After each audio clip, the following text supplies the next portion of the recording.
Hey, I'm Danny from Stellar Factory, and I'm going to teach you how to play Archduke. Archduke is a casual competitive card game for 2 to 6 players that usually takes about 15 to 25 minutes to play a full game.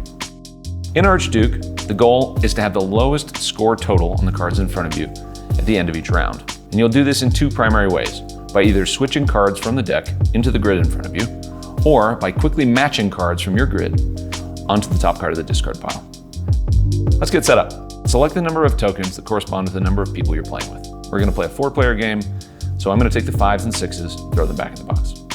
Then take the remaining tiles and make 4 adorable little piles with the smallest token on top. Look at those little cuties. Next, take all of the cards, shuffle them, and then deal 4 cards to each player face down. Players should arrange them in a tidy 2x2 grid directly in front of them and can look at 2, but only 2, of the cards in that grid, and only once at the beginning of each round. I usually like to look at the cards that are closest to you. You can do what you want, but just remember to keep those cards in the same position for the entirety of the round. Lastly, the dealer places the remaining cards in the center of the play area, flips the top card, creates the discard pile. Play begins with the player to the dealer's left, continues clockwise in turn. On your turn, you can either take the top card from the discard or the draw pile. If you take the top card of the draw pile, you can take it, look at it, and then choose to either discard the card or swap it into your grid by taking that card, placing it face down in your grid, and taking the card it's replacing and putting it face up on the discard pile.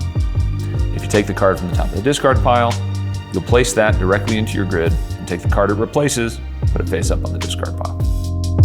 Play continues this way as players try to get rid of their high-value cards and replace them with lower ones. Now before you start, there's 2 more important twists to learn: matching and action cards. Matching is a powerful move that allows you to completely eliminate one of the cards in your grid. If one of the cards in your grid matches either the number or symbol of the top card on the discard pile, you can discard it by swiftly moving it to the discard pile, even if it's not your turn.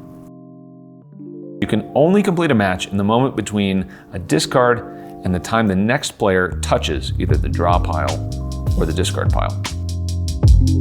If you try to do a match in the time after they've touched the pile, or you put the card there wrong by mistake, you'll have to draw a penalty card and add it to your grid face down. Now, let's talk about action cards. In addition to the numbered cards in the deck, you'll also find 3 special action cards that trigger special events when they're played. Give, which allows you to take a penalty card and give it to any player at the table of your choice. Swap, which lets you swap any 2 cards in play, yours or another player's. And peek, which lets you look at any card on the table, yours or another player's. Action cards are only triggered when a card moves from someone's grid to the discard pile, either at the end of someone's turn or during a successful matching action.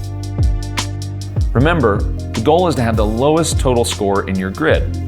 So, if at the end of a turn a player thinks they have the lowest score, they can call Archduke, and then all of the other players get 1 more turn to draw and replace cards before all of the cards are revealed and the scores are tallied up. And be careful, because if you call Archduke, but you don't have the lowest score, you'll have to take a penalty card and add it to your final score.